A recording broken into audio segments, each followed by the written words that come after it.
In a world where males are treated like cattle and sold as slaves to the highest bidder, sometimes one escapes. And sometimes that one young man discovers magical abilities thought to be long lost to the world. Follow young Mark as he hones his new magical abilities and travels the land meeting new friends and new foes.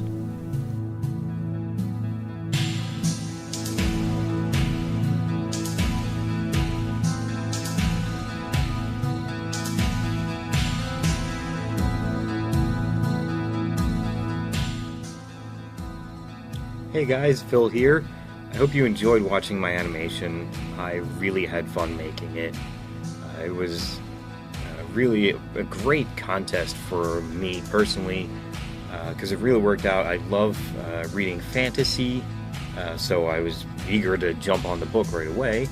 And I'm always looking for projects to do, so new animation projects. And so this was great. It worked out perfectly for that. And I could just jump right on there and start.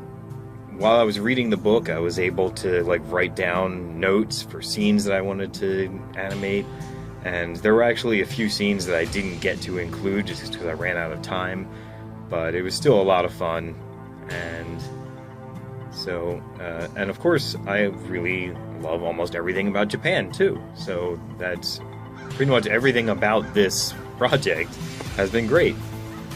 So, I hope you enjoyed my animation, and I'm gonna finish up this video with some behind-the-scenes stuff from the animation.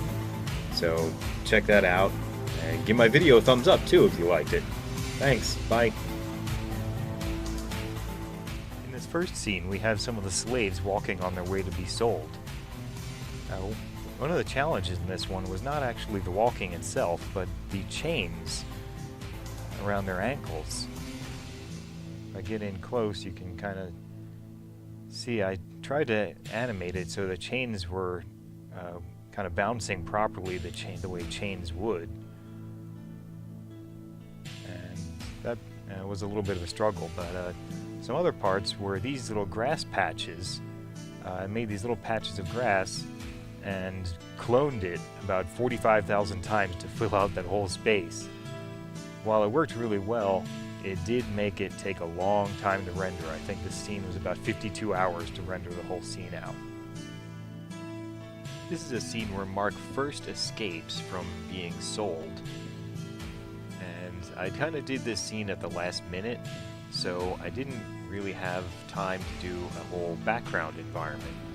So it turned out it was actually pretty cool with this.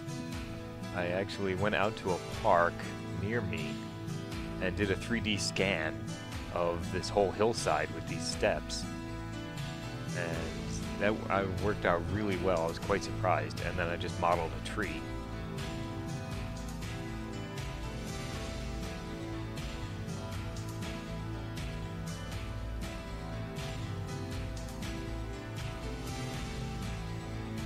For this all-important scene where Mark first discovers his magical abilities, I thought it would be fun to just do it live, and so I just went out in my yard with some books and I turned it to a blank page and decided to do the text just all in CG and just add that to the book. And then I masked it out, so you can see the masks there, so it goes all around the hands. And then I did the effect. I had to manually animate each one of these little points for every frame. And then we go up and I did a nice glow effect because I realized that I had the text there. I might as well do something with it. So I don't think it actually does that in the story, but I decided it would be fun to do it. And then I have this ball of light that I did in 3D and rendered that out and brought it into this project, and I animated that by hand.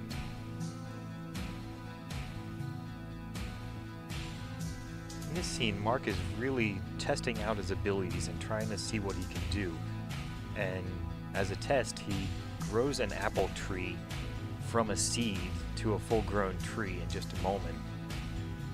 And I thought that was really cool, and the great part was right when I read this part in the book, I also had just found a tool for modeling trees, and the tool included a function to make the tree grow, and it was absolutely perfect for this. And so after I started doing it, I was going to stop it right here with just the leaves, and I said, wait a minute, this is an apple tree, so I'm going to put some apples in it. So I continued adding the apples, and I made them grow as well.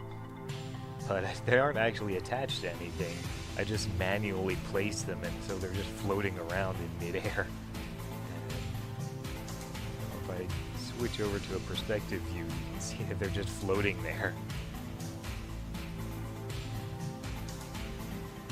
Finally, we have a scene where Tad has created his staff and added a crystal inside, and he's testing it out for the first time.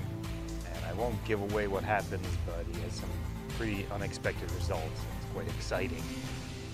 And so I really enjoyed doing this scene. It was a lot of fun animating the character, but I really also liked setting up the lighting.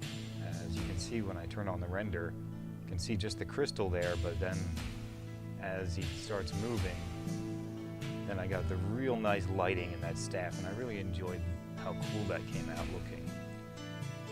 Now in the final, you could see some fire as a fireball comes out of here, but I didn't actually have the plugins to create the fire effect, so I actually had a friend help me out with that part.